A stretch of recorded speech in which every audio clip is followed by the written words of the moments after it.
Queridos amigos, bienvenidos. Seguimos con este fascinante estudio de historia judía con el Rav Goldsmith.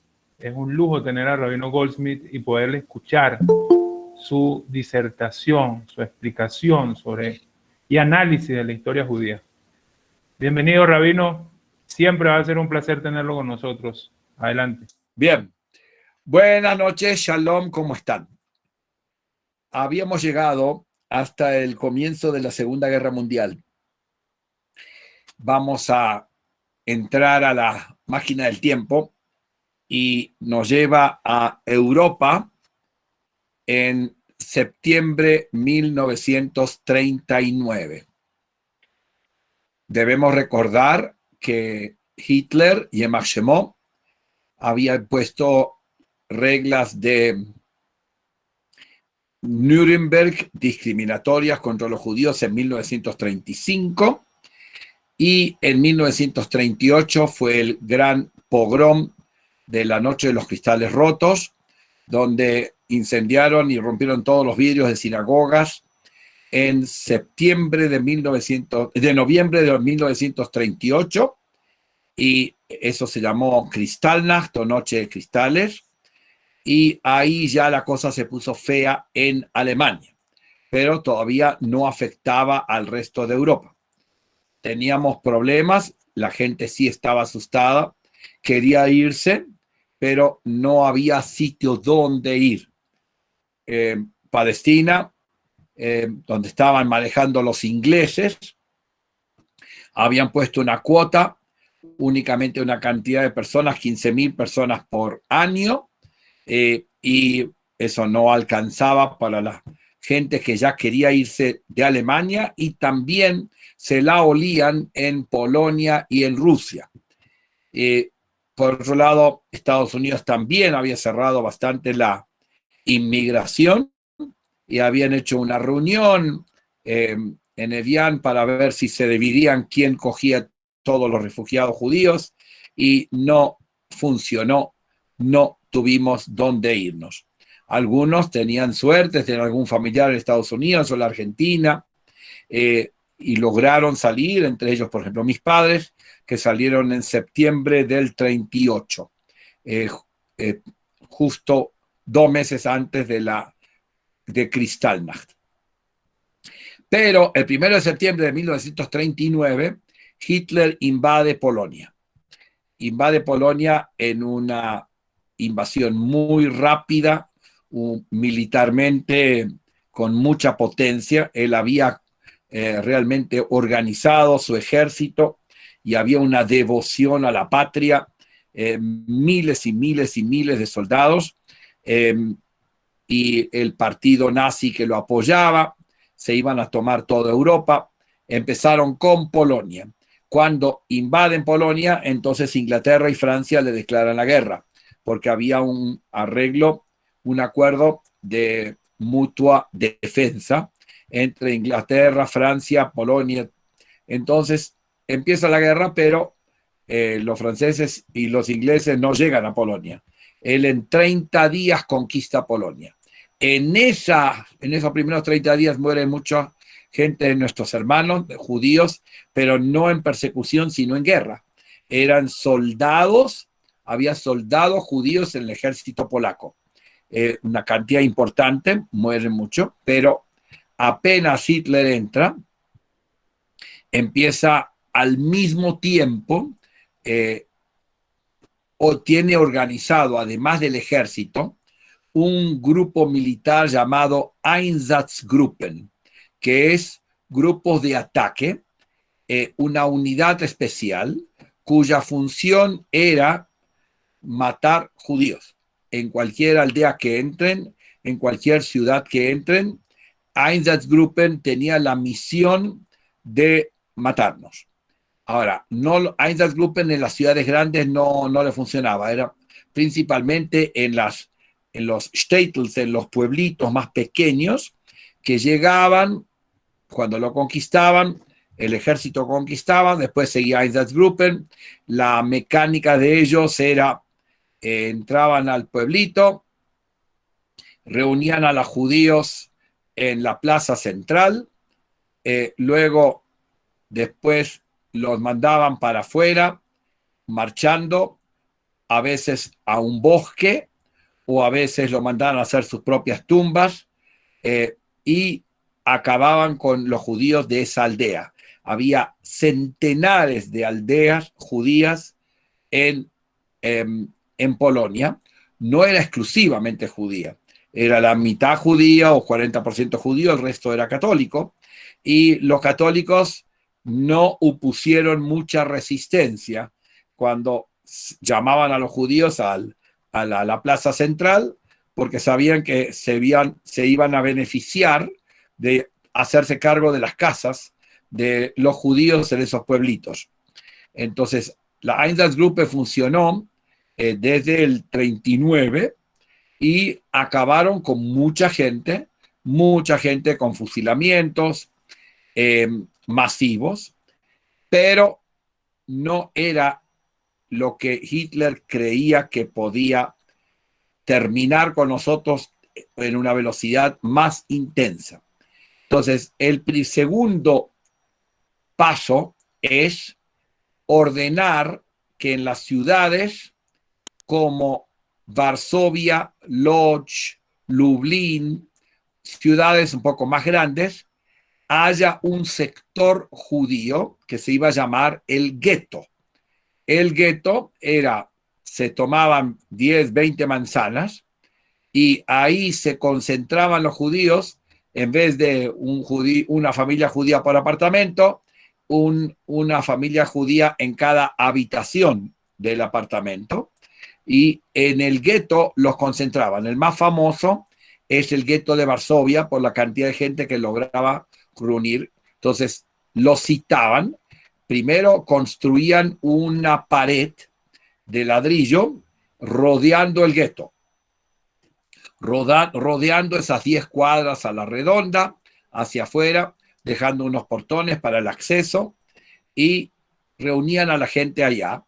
Y el plan que tenía Hitler en ese aspecto era que la cantidad de comida que entraba estaba basado, creo que con una dieta, creo que 500 o 600 calorías por ahí, o un poquitico más, por debajo de 1000 calorías por persona en el gueto, y empieza a hacer frío. El mes de octubre empieza el invierno intenso, y entonces sabía que primero, no iba a haber suficiente comida para todos.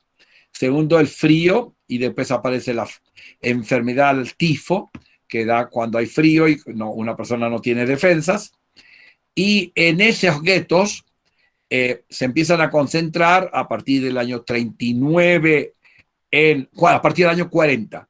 A partir del año 40 empiezan a organizarse los guetos. En el gueto había dos características que los nazis pensaban que era un buen manejo, y había un gobierno judío en cada gueto. Se llamaba Judenrat. Judenrat es decir, consejo judío, y que tenía que transmitir las órdenes del general nazi, que estaba a cargo de ese gueto, y las órdenes las impartía entonces el Judenrat. Al principio era la orden de organización, que estaba permitido, que estaba prohibido, no se podía salir del gueto, pero luego, van a ver un par de años más tarde, el Judenrat tuvo una misión terrible y que entraron en crisis. Los primeros años funcionaba de alguna manera, hasta el 42, un año y pico, porque era ordenar cosas, como una junta directiva que ordenaba de que la cosa esté funcionando. Pero luego le pidieron al Judenrat que ellos determinen quién iba a ser deportado del gueto hacia los campos de trabajo y de exterminio. Tenían que hacer la lista, tenían listas completas de toda la gente que vivía en el gueto, y tenían que entregar listas de 3, 5, 7 mil personas por día. Y ahí sí la cosa, la gente del Judenrat entró en crisis. Un famoso presidente del Judenrat se suicidó él no podía aguantar eso de tener que entregar nombres. En los primeros año y pico del gueto de Varsovia, igual que en el otro, había una vida judía más o menos funcionante.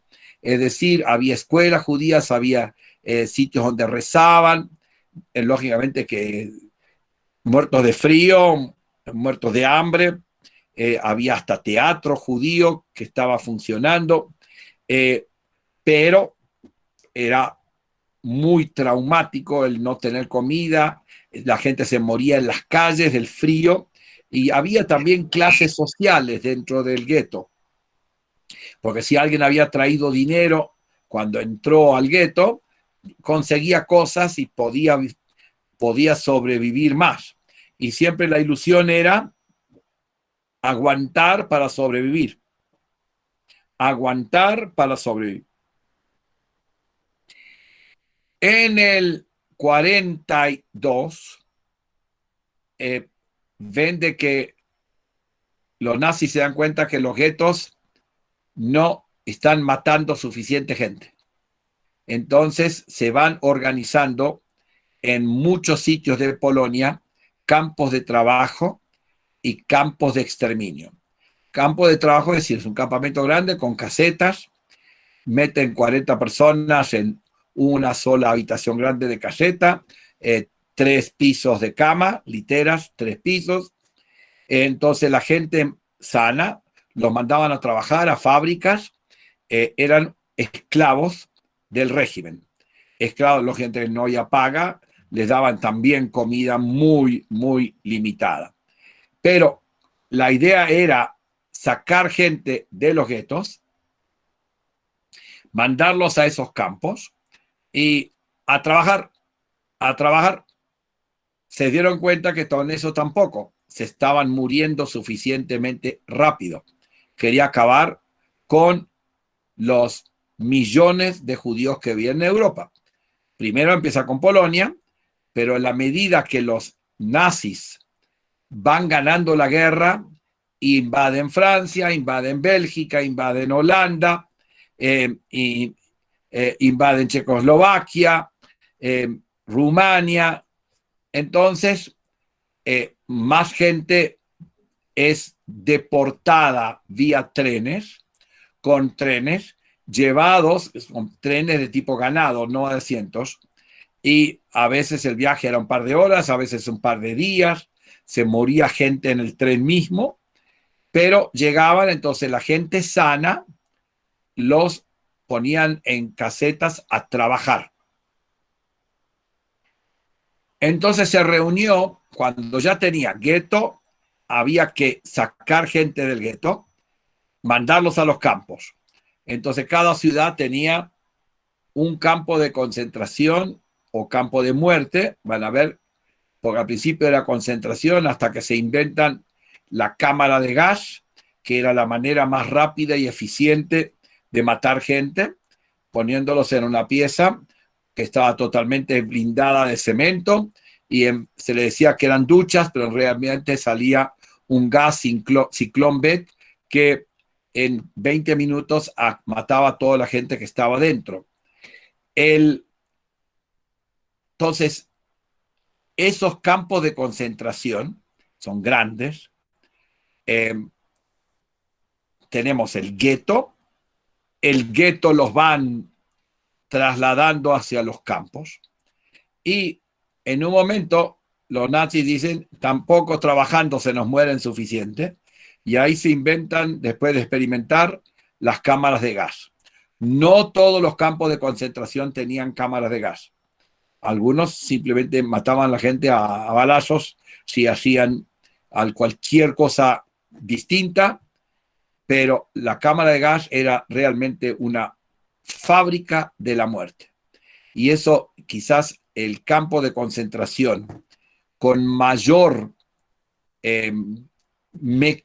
sentido mecánico fabricado, la muerte, la fábrica de la muerte, fue son 2, son los más, no 3, los más fuertes. Uno es Treblinka, al lado de Varsovia, Majdanek y Auschwitz. Esos son los tres, digamos, más industrializados de la muerte.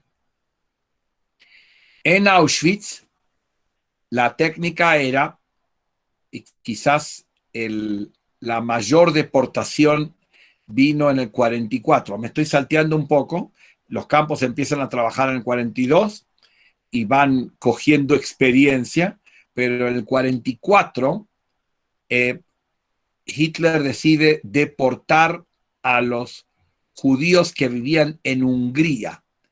Al principio, los húngaros, el gobierno húngaro era pro-nazi, pero no son los nazis mismos.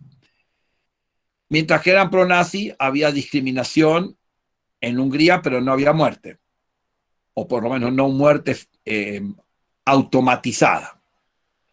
Entonces, en el 44, Hitler da la orden cambiar el gobierno húngaro nazi y pone alemanes a cargo de Hungría, y ahí empieza una deportación. Deportaron en menos de un par de meses a 440.000 judíos.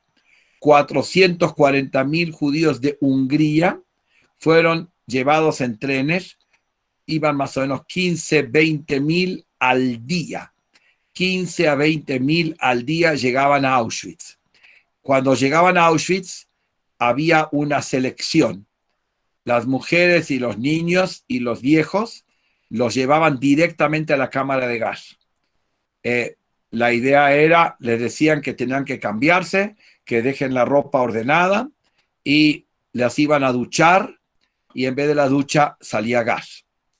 Y los jóvenes y la gente más fuerte los mandaban para el otro lado, que era a las casetas para estar en los campos de trabajo.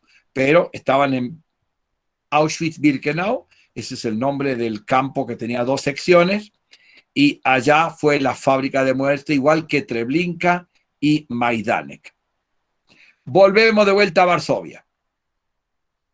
En Varsovia, que tenía en un momento 400.000 judíos viviendo al mismo tiempo, imagínense el hacinamiento, después se van muriendo, y empieza en el 43, empieza la deportación masiva, que le decían que los iban a llevar al este, es decir, como a Rusia, pero se dieron cuenta que no.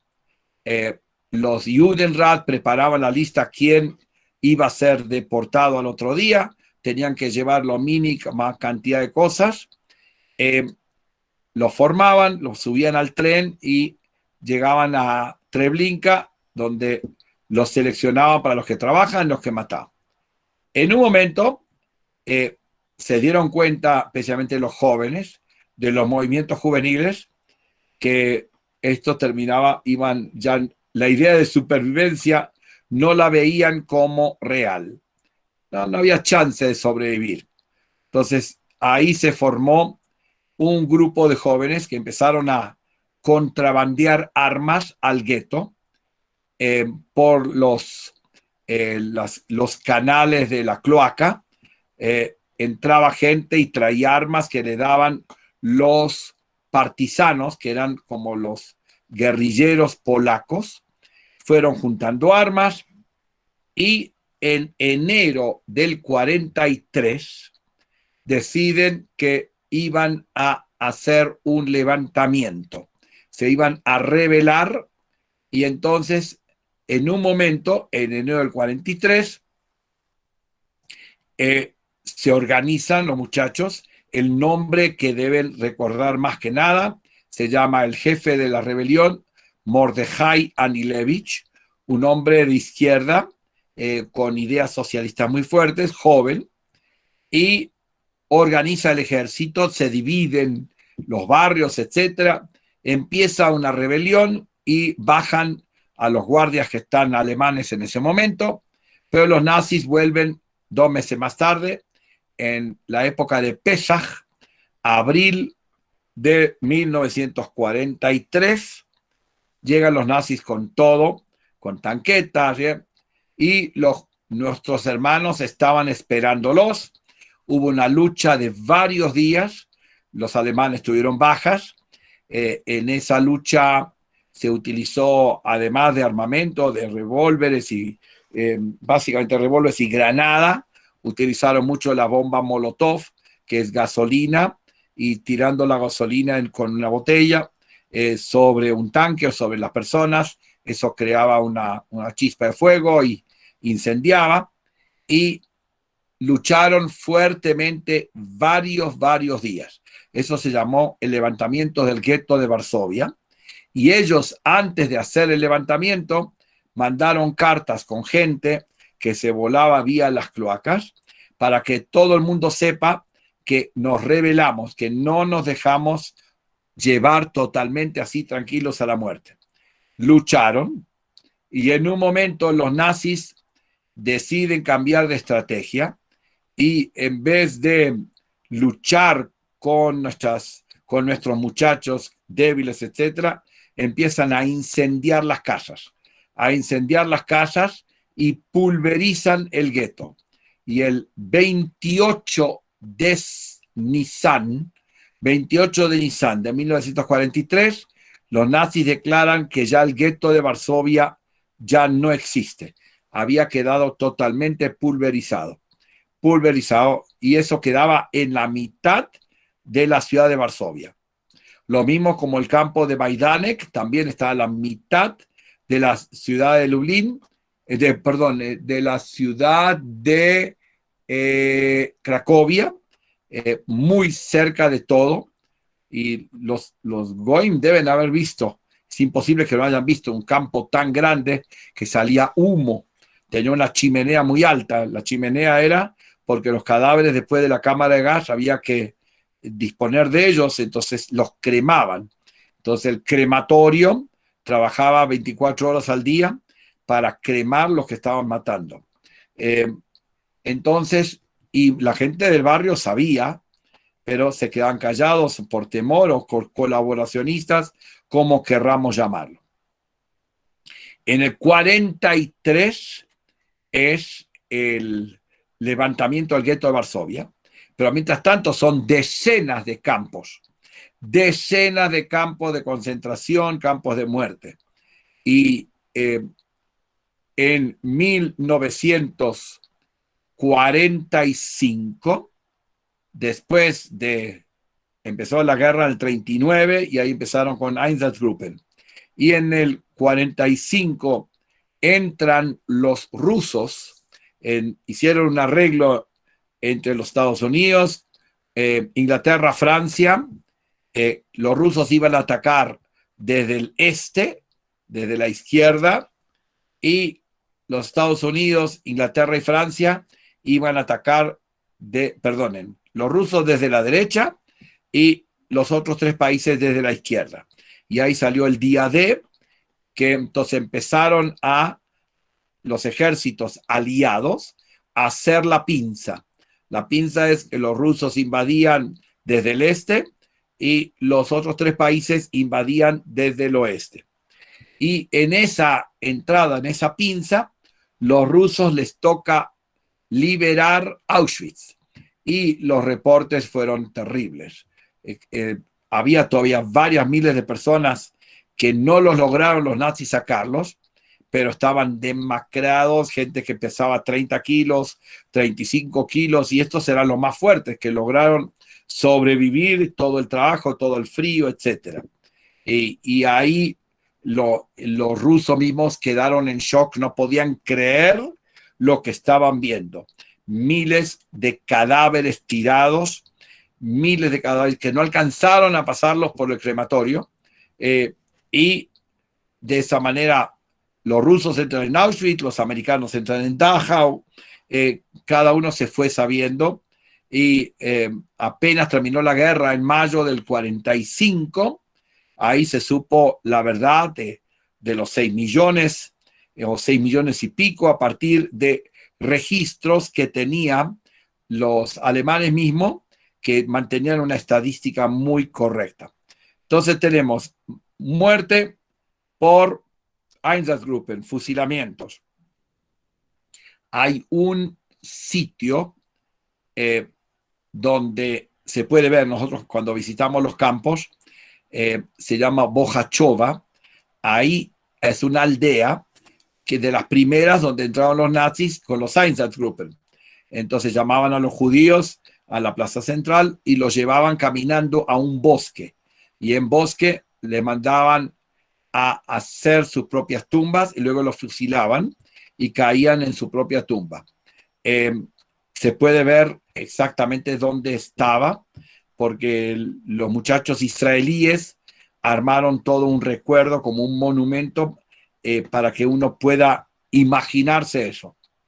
Auschwitz todavía también está enterito, está guardado todavía los restos de las cámaras de gas.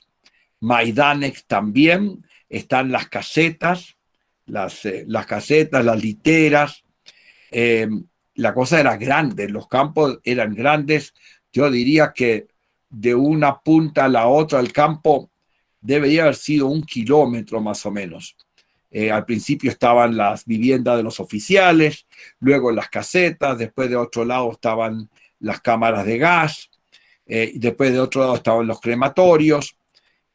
Muy, muy fuerte lo que se sufrió en esos 6 años activos, del 39 al 45.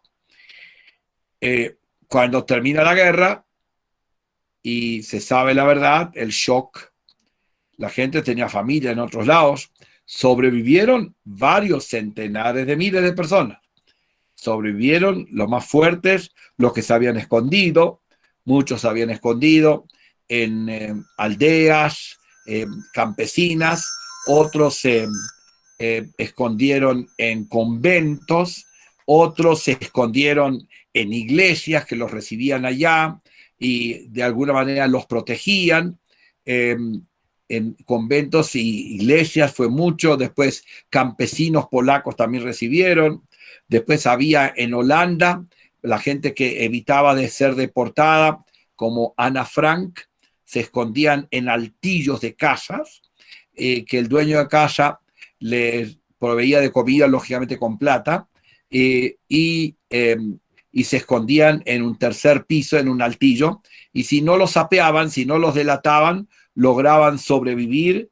Ese tipo de cosas, esos escondites funcionaron bien. En uno de esos escondites se escondió mi abuela y mi tía, y lograron 2 años y pico, estuvieron en una pieza de 7x4. 7x4, la dueña de casa por dinero, le pagaban por eso, tomaba un riesgo inmenso. Si los nazis descubrían eso, la mataban a la dueña de casa. Se tomaba el riesgo, pero le pagaban y de esa manera se salvó mucha gente. Y mucha gente termina la guerra, son los sobrevivientes en todos lados de Europa, hay sobrevivientes en todas las esquinas. Esto iba desde Francia, Inglaterra, Francia, Bélgica, Holanda, Dinamarca se salvó de alguna manera, el rey de Dinamarca no permitió la deportación de judíos. Por otro lado, Checoslovaquia, Rumania, es demasiado trágico. Y de la familia, hasta judíos sefarditas también sufrieron, porque Hitler entró en Grecia a la isla de Salónica. Salónica es una isla griega y que tenía 60.000 judíos vivían en Salónica, y todos fueron deportados y sobrevivieron. Ahí de esos sobrevivieron muy, muy pocos. Bueno, vamos a hacer un recreo ahora porque si no, esto es demasiado pesado. ¿Alguna pregunta, alguna aclaración de esto? Siéntanse libre. Creo que la vez que viene voy a traerles algunas películas para que sea un poco más vivencial y verlo así más de frente. Pero mientras tanto, preguntas sobre esta etapa, 1939 a 1945. En la teoría nazi aria, que la expuso Hitler en Mein Kampf, había distintas calidades de razas. Existía una raza superior, que era la raza aria, había razas que no servían y había razas que había que acabar con ellos. En la teoría racista había que acabar con la raza judía y Hitler, como primer paso, quería acabar los judíos de Europa. Pero si hubiera tenido éxito, podría haber cruzado el charco y seguir de Estados Unidos, donde ya había una comunidad muy grande. Llegó a Palestina también, ahí tenía un socio que era el mufti de Jerusalén. No entendí la pregunta esa. Mientras tanto, no, yo prefiero que me hagan la pregunta en, prenda micrófono para preguntar, porque me distraigo cuando veo la pregunta. Prefiero que me la hagan, prenda el micrófono y pregunten. Sí, Rab, sí, señor. Yo quisiera preguntar si en esa época de los años que usted menciona, vivían judíos en Israel y qué tal la estaban pasando, ¿ya también sufrían persecución? Bien, en Palestina, en aquel tiempo se llamaba Palestina, ya vivían más o menos 600.000 judíos y había 1,000,000 y pico de árabes. Los 600.000 judíos no tenían todavía un Estado. Tenían que enfrentarse a los ingleses que dominaban, que no querían que nosotros tuviéramos un Estado todavía, y los árabes que nos molestaban. Por la molestia de los árabes, Inglaterra cerró las puertas de Palestina. Eso de permitir únicamente 15.000 judíos al año. Si Palestina hubiera estado abierto, se hubieran salvado decenas de miles de judíos, porque muchos judíos quisieron irse antes del 39, pero no tenían las puertas abiertas. Ahora, durante la guerra, los judíos de Palestina le ofrecieron a Inglaterra hacer una legión, y hubo una legión judía. Los nazis habían llegado vía el norte de África con el general Rommel, y había un peligro que los nazis llegaran a Palestina. Pero los judíos de Israel no tuvieron una persecución directa, no llegaron los nazis, pero por poco, ¿no? Por poco. Próxima pregunta. Buenas noches, Raf. Quería preguntarle sobre los judíos Mizrahi. Medio mencionó a los sefardíes, cómo vivieron los Mizrahi esa época, o sea, cómo les afectó. Las grandes poblaciones judías estaban en Irán, Irak, Marruecos, norte de África, Argelia, y directamente no, pero había gente en Irak especialmente que apoyaba a los nazis, y entonces hubo uno que otro pogrom, es decir, hubo uno que otro ataque hacia los judíos, pero no fue la cosa muy marcada, no fue marcada como una persecución directa, no, pero cada tanto tenían ataques discriminatorios.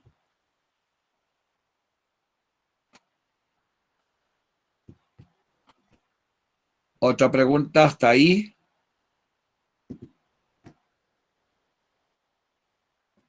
Bien. Una pregunta, pero es sí. algo, pues es como una pregunta muy boba, pero me causa Tranquilo, curiosidad. no existe pregunta boba. De acuerdo, Raf. Raf, tengo entendido, según cosas que he escuchado, usaban, digamos, la ceniza o, digamos, partes del cuerpo de los judíos que mataban para, digamos, alimentar animales, construían objetos, o sea, lo usaban para muchas cosas. ¿Verdad? Hicieron jabón de grasa humana, hicieron pantallas de piel humana, pero no fue, digamos, La gran cantidad de muertos no fueron utilizados para eso, porque los que se morían en cámara de gas, luego los cremaban, no había. Lo que sí hacían, antes de llevarlos a la cámara, antes de llevarlos a la cremación, cuando estaban muertos nuestros hermanos, había un grupo judío, le tocaba un grupo judío sacarle los dientes de oro que tuviesen. Era terriblemente, esa gente salió loca. Los que tenían ese comando judío, y todos creían que quizás si le ayudaban los nazis sobrevivían ellos, ¿sí? Pero no sobrevivieron muchos, porque después, en la medida que se cansaban, los nazis los eliminaban. Pero es verdad, se usaba algo, pero no era masivo. Después, otro de los crímenes terribles era un doctor Mengele, médico, hacía experimentos con mellizos, entonces terrible, hacían sufrir. Después había terrible sufrimiento en la dentistería de los campos, porque les trabajaban los dientes sin anestesia. Entonces, amarrados, eso era terror, era terror. No solamente la muerte, sino era aterrorizador. Los sobrevivientes, nos estamos saltando una etapa, pero te cuento corto. La mayoría de los sobrevivientes, acuérdate, son centenares de miles que en alguna manera lograron sobrevivir. No quisieron contar. Durante mucho tiempo no podían contar. ¿Por qué? Porque cada vez que contaban se traumatizaban de vuelta y no podían dormir. Acá en Colombia tuvimos varios sobrevivientes que nunca contaron. Ahora, empezaron a contar en el mundo cuando, algo que vamos a estudiar un par de veces, cuando fue secuestrado Eichmann, que fue el encargado del gueto de Auschwitz, el encargado de Auschwitz que decidía quién va para la derecha, quién va para la izquierda. Él fue secuestrado en la Argentina y llevado a juicio en el año 1960. Y en ese juicio empezaron a hablar. Ahí empezaron, porque se necesitaba para acusarlo, testimonios.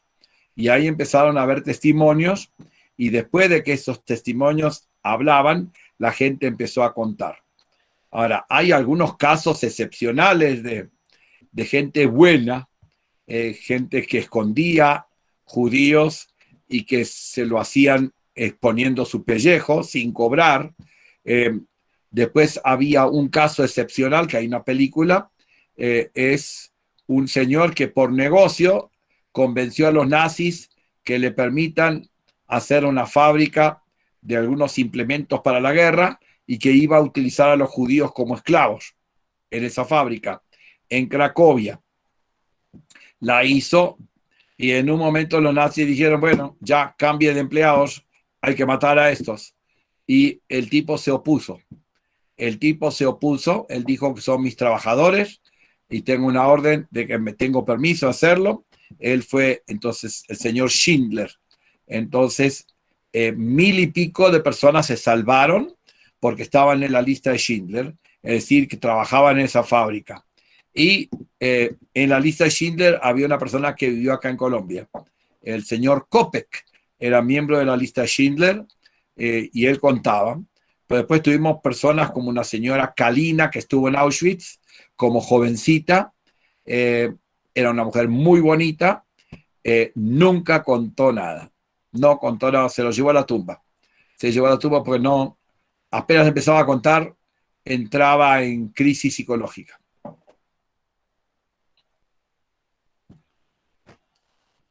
Próxima pregunta. Gracias.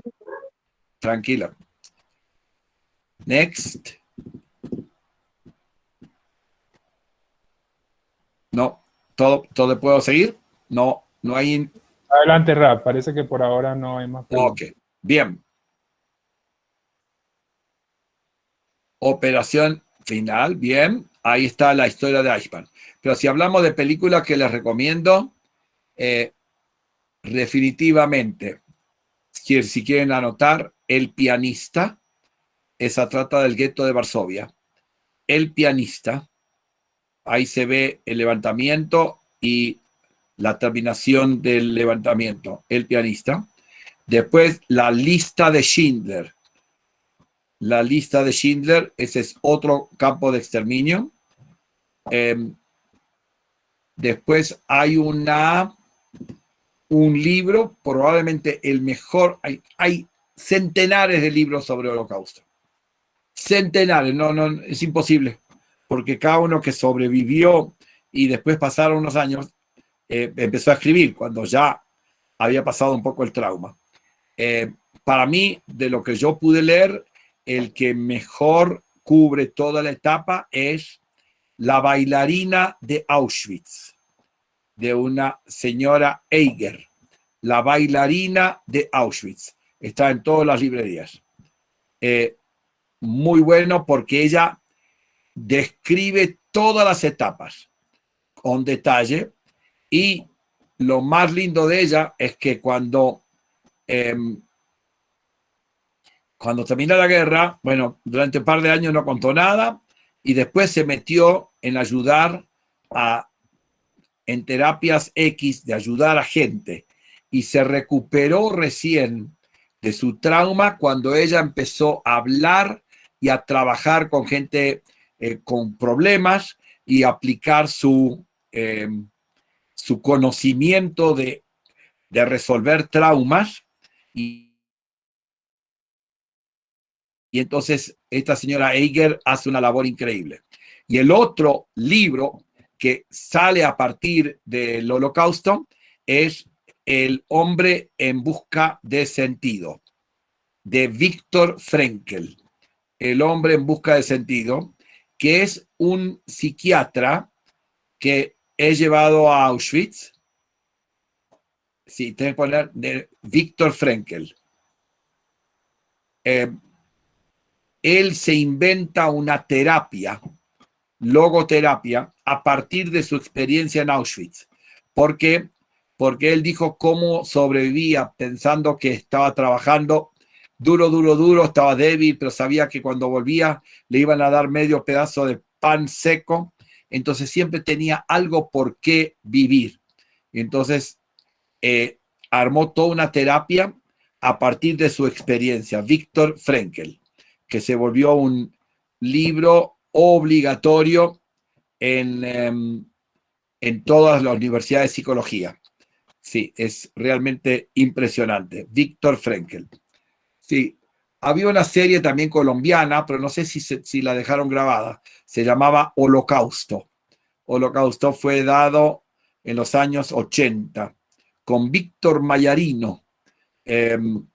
Y muy buena serie también. No sé si quedó grabada en algún sitio. Y constantemente aparecen nuevas películas de las rebeliones. Después hay mucho de esto. Y si ustedes entran, correcto, Edith Eger, muy bien.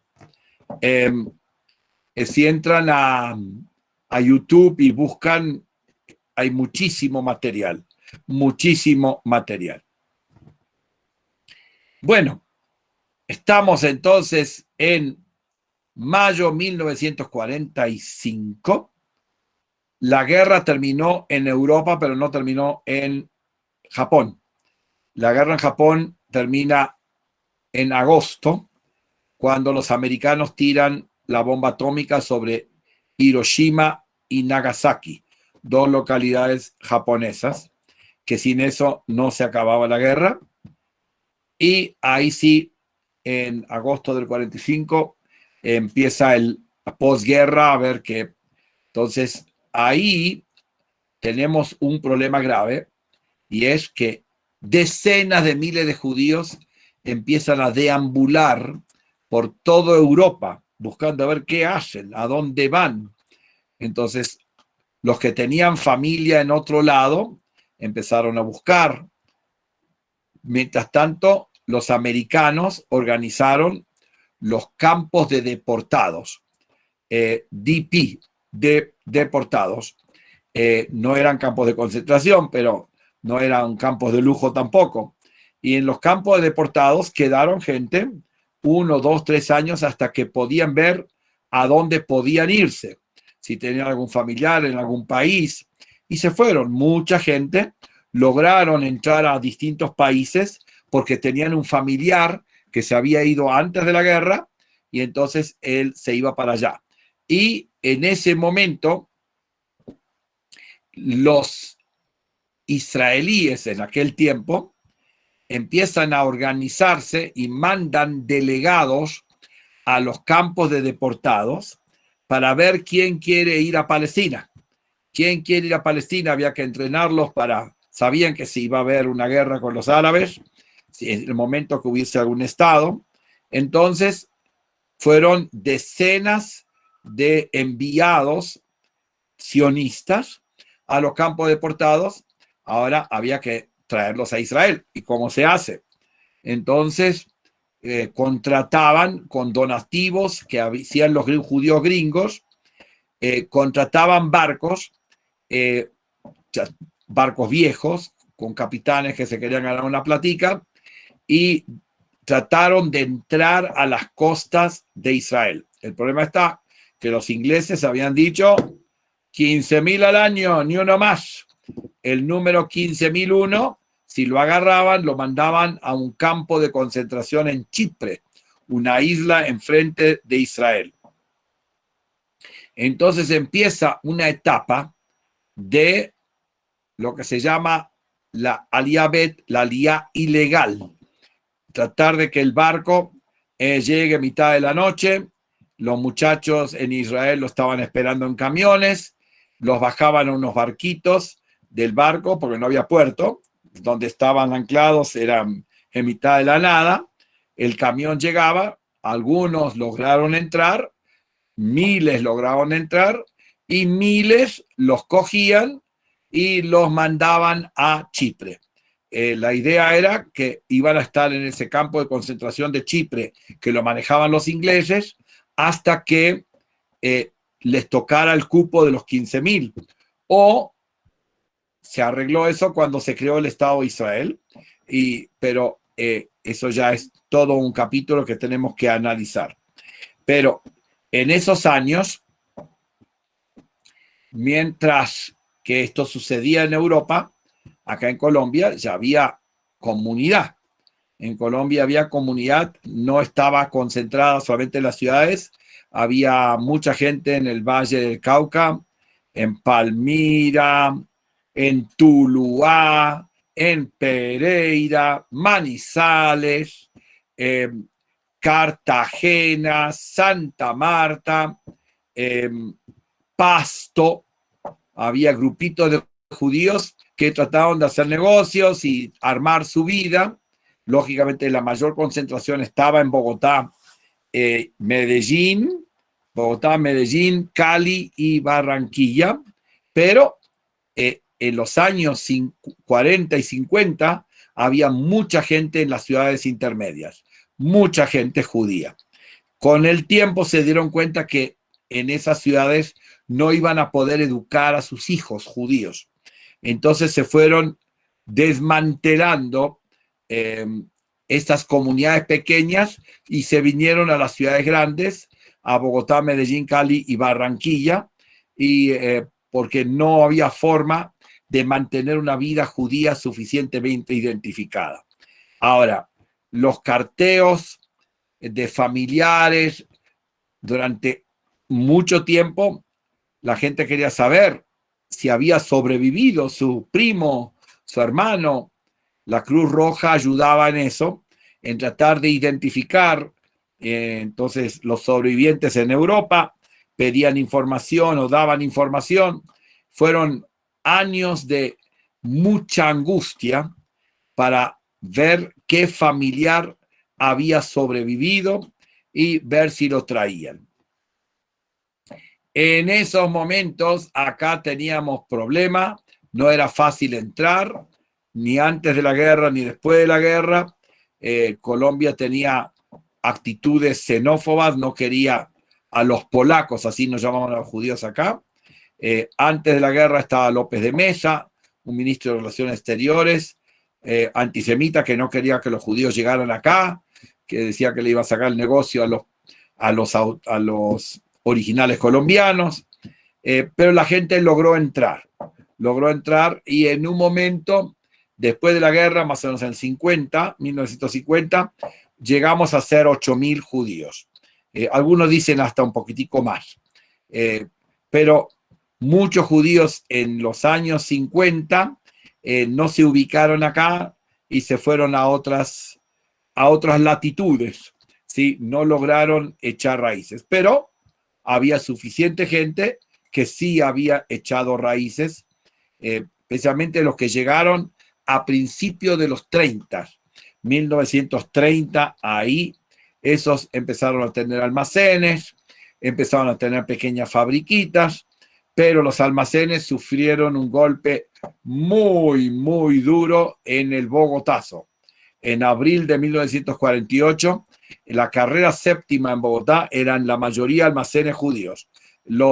Realmente los vandalizaron a todos y gente que había salido de Europa, ahora vandalizados nuevamente, perdieron todo. Algunos lograron recuperar algo del gobierno, pero mucha gente quedó empezando de cero nuevamente. Eso es Bogotazo, es 1948. ¿Alguna pregunta? Que nos quedan 3 minutos. ¿Alguna pregunta? No importa de qué tema, si del 39 al 45 o del 45 al 47. Rabino, pues en ese lapso de tiempo como tal, ya existía o estaba lo que hubo en Cartagena. Yo tengo presente que en Cartagena había un lugar donde quemaban judíos. No, la Inquisición en Cartagena funcionó no en esa época. Funcionó en los años 1600, fines de 1500 y 1600. No quemaron judíos, es falso. Los juzgaron, hubo varios juicios, como 80 judíos fueron enjuiciados en 1600 y pico por ser judaizantes, porque actuaban como católicos, pero los acusaron de que eran judaizantes. Pero no tengo entendido que nadie fue quemado. No había auto de fe. Lo fuerte de auto de fe era más en Lima y en México y en España, lógicamente. Pero en Cartagena no.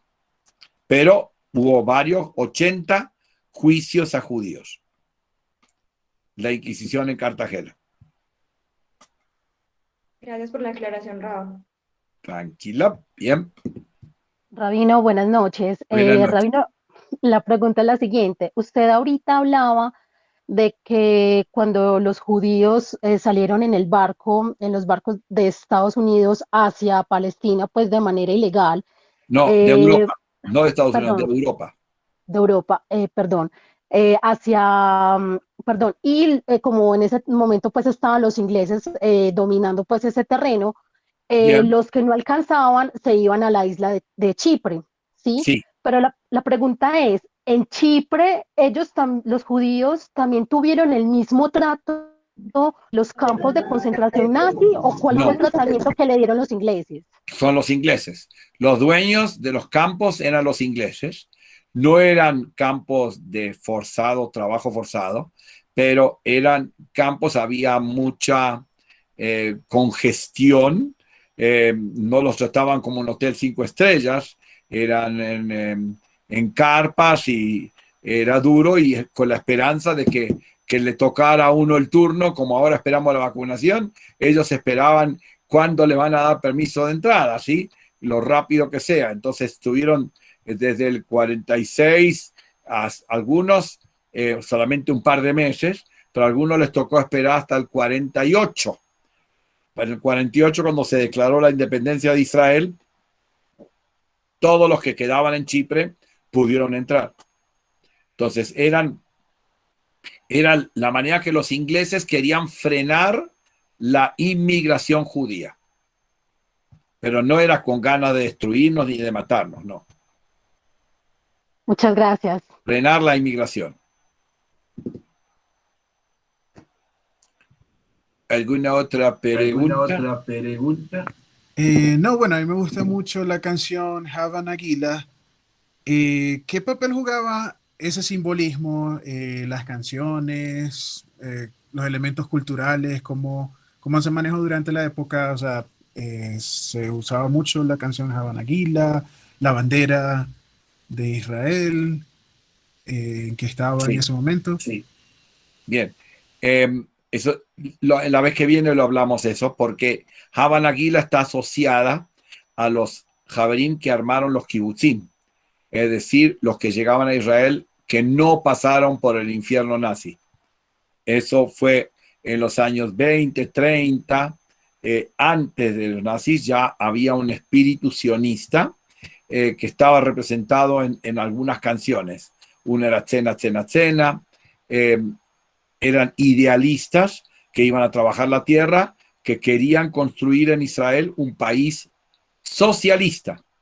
La idea eran judíos de Rusia, que fueron los primeros kibbutzikim, muy idealistas y que armaron esas colonias colectivas, los kibbutzim. Pero eso lo vemos entonces la vez que viene cuando hablemos de la historia del sionismo. Muchas gracias, muchas gracias. Bueno, hasta aquí llegamos, Rabino Boaz, 801. Sagu Baru Rav Goldsmith, como siempre, quedamos pendientes porque todavía no ha terminado el tema, todavía hay más que hablar de la historia. Sí. ¿Sí? De verdad es un lujo tener a Rav Goldsmith, escucharlo, hablar y ver cómo maneja todos estos temas, es impresionante. Hay unos que me dicen, volví a ver la clase luego en YouTube y tomé nota, ¿ya? Y siempre digo, siempre invito a todos a estudiar de la historia judía, sobre todo los que no nacieron judíos, conocer toda la historia judía lo más que puedan, porque eso da... Y sentirlo en la piel. Volverlo parte de uno, como íntegro totalmente. De verdad es un lujo, Rav, un fuerte abrazo. Espero que gracias, nos podamos ver. Que les rinda. Y podemos programar más o menos en la tercera semana de julio. Tercera semana de julio podemos hacer una de vuelta. ¿Listo? Bueno, los dejo. Ustedes sigan. Shalom. Laila Tov. Realmente es un lujo tener a Rav Goldsmith con nosotros, que Bezrat Hashem podamos continuar el mes que viene también. Un fuerte abrazo. Todo lo bueno y lo mejor. Que Bezrat Hashem esto nos ayude a entender como individuos judíos todo ese trasegar histórico de lo que ha significado llegar a donde estamos ahorita y podamos dejar nosotros también un legado a nuestros hijos en la historia judía. Buenas noches, que descansen.